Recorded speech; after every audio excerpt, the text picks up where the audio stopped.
મોરવાડા ગામે પીવા માટે પાણીના વલખા।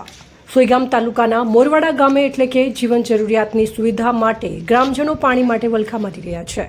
અમુક સમય પાણી પુરવઠો મળે પણ ખારું પાણી આવતું હોય છે એવા પણ આક્ષેપો કરવામાં આવી રહ્યા છે।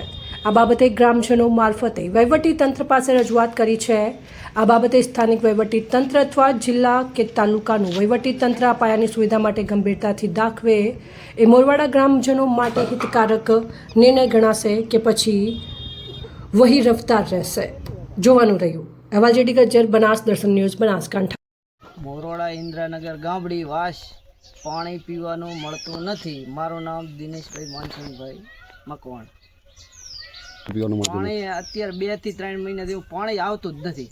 તો તમે ક્યાંથી લઈને પાણી પીવો? પાણી અમે કોઈ ટેન્કર નમાવા, કોઈ ખેતરામાંથી જ્યાં ડંકીએથી લાવવા એમ કરા તો પૂરું પડે, બાકી પીવા પૂરતું પાણી આવતું જ નથી। પાણી વાળાને કાંઈ એટલે પાણી આગળ છે ને એટલે એ બિચારો શું કરે પાણીને।